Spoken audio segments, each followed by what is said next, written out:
Cuan, cuan, we be getting money. Cuan. Ya oke teman-teman, kali ini kita akan bahas saham BRI nih. Nah, gimana targetnya di bulan Juli? Nah, kita ngomong bulan Juli ya guys ya. Mungkin kita nge-swing itu jangka menengah karena BRI ini sebenarnya kita udah open posisi ya waktu itu sebelum crash ya. Kita tuh open posisi di sini guys. Nah, saya kira sih udah mau bentuk double bottom ya. Kita open posisi ternyata dia selama 4 hari turun dalam sekali. Nah, kita akan coba bahas teman-teman ya untuk BRI apakah masih ada kemungkinan buat naik dan kira-kira targetnya berapa nih di bulan Juli nanti atau bulan depan. Karena kita kan nge-swing-nya itu 1-2 bulan ya. Jadi swing pendek itu 1-2 bulan. Jadi kita baru nge-swing itu sekitar 1 mingguan, udah minus dalam lumayan. Nah, kita coba analisa lagi, kita ulangi lagi analisanya. Ke depannya BRI ini bakal gimana teman-teman. Nah, ini bagi teman-teman yang punya saham BRI ini wajib nonton video ini sampai akhir, jangan di-skip-skip nih biar nggak salah paham tentunya. Oke ya guys ya. Nah, sekedar mengingatkan bagi teman-teman semua yang pengen join STS rekomendasi, kita masih open untuk STS Juli. Masih jauh ya Juli, tapi nggak apa-apa. Teman-teman bisa langsung masuk aja, grupnya udah ada guys. Langsung chat aja guys, nanti kita langsung undang. Nah, untuk STS kemarin ya kita masih dapat profit lumayan banyak ya. Untuk kemarin waktu marketnya bagus ya memang. Kita dapat FPNI 11%, terus DSSA 9%-an lebih ya. Terus ada ini swingnya, ini kita profit juga Saratoga sama ESA, luar biasa ya. Dapat lumayan banyak GTSI, cuan, raja cuan dan sebagainya. Karena marketnya juga oke, ya kita dapat profit lumayan. Teman-teman langsung join aja kalau pengen masuk, dan kalau teman-teman misalnya itu pekerja dan nggak bisa pantau market, langsung ngambil menu yang swing aja. Kayak gitu teman-teman ya. Oke, kita akan lihat di sini BBRI dari chartnya dulu guys. Nah, untuk BRI ini dia bentuk namanya itu swing low ya teman-teman di sini, atau bisa dibilang technical rebound teman-teman di sini untuk BRI. Dan kalau technical rebound itu biasanya akan koreksi lagi teman-teman. Karena di sini kalau kita lihat dalam jangka menengah itu BRI ini masih terpantau downtrend parah ya. Ini downtrend parah teman-teman di sini. Dan kalau teman-teman lihat di sini itu dia bentuk namanya higher low teman-teman. Lihat di sini. BRI itu dia bentuk higher low teman-teman. Dari sini ya, dari Februari. Nah, kita ambil dari sini aja teman-teman. Kita tarik garis di sini guys. Nah, kita tarik garis di sini. Ini ya. Oke. Nah, ini bentuk namanya itu higher low. Di sini higher, high, di sini high teman-teman. Ini high juga. Nah, ini high juga ya. Nah, kemungkinan di sini juga akan bentuk high lagi. Nah, ini belum nyampe teman-teman. Jadi masih ada kemungkinan untuk BRI ini naik lagi. Sampai dia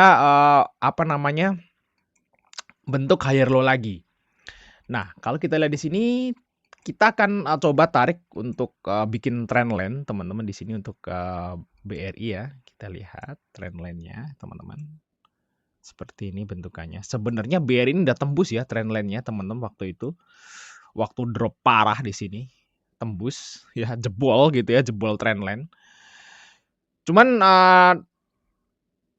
sehari doang dia jebolnya, habis itu dia naik lagi. Jadi dia masih terpantau gitu ya, terpantau dia masih berada di dalam trendline ini teman-teman. Dia bentuk namanya itu lower low dan higher low kayak gitu. Jadi ini downtrend teman-teman untuk si BRI. Nah, berarti kenaikan. Kalau misalnya BRI itu naik, dia harus ngetes dulu nih di sini guys, di harga ini ya, di sekitaran harga berapa nih guys, kita lihat teman-teman.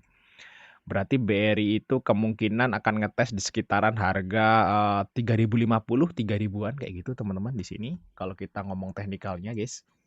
Nah, di sini teman-teman. Oke. Sekitaran ini ya 3.050 lah gitu. Nah, di sini guys. Jadi BRI ini kemungkinan akan pelan-pelan naik ya sampai dia nyentuh ke 3.050. Nah, 3.050 itu adalah 3.000 sampai 3.050 itu adalah namanya itu higher low-nya dari BRI teman-teman. Nah, kalau misalnya BRI ini nggak sanggup nih nyentuh ini, dan kemungkinan dia akan turun teman-teman. Nah, dia akan ngetes lagi di bagian sini. Kalau misalnya BRI ini nantinya itu turun sampai ke harga, misal balik lagi ke harga 2.600 kayak gitu.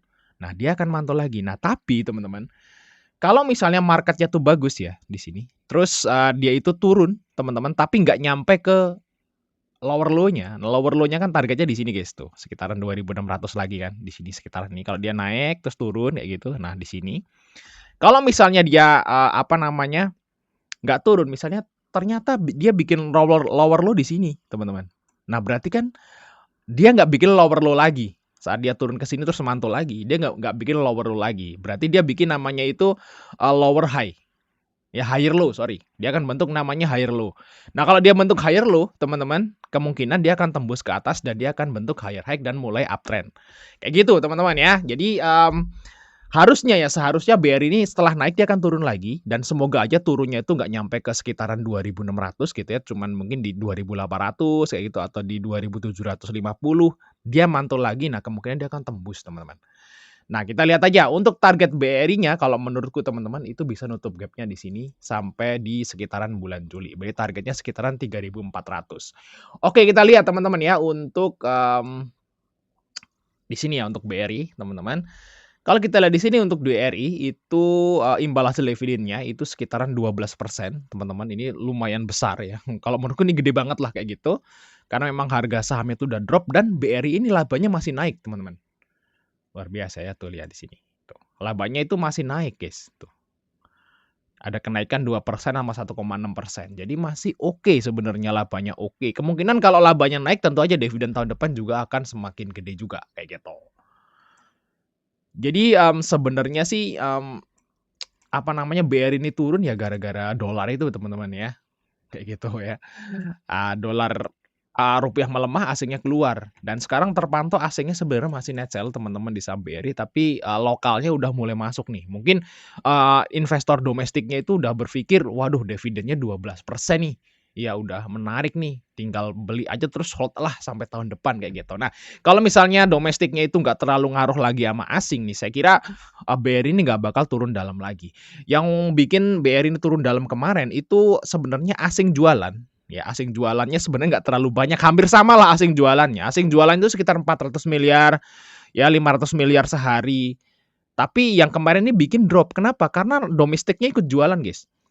Asingnya jualan, domestik jualan, makanya turun dalam. Nah, kalau yang posisi sekarang, asingnya masih jualan dengan posisi yang sama, dengan jumlah yang sama, tapi domestiknya beli. Ya, kekuatan domestik nih sepertinya guys ya untuk si di BRI. Nah, kalau prediksi saya sih seperti itu ya guys ya. Prediksi saya itu kalau menurutku dia masih naik teman-teman sampai sini, terus dia turun lagi gitu ya. Bikin namanya itu higher low ya, terus dia tembus lagi bikin higher high sampai targetnya ke sekitaran 3.400.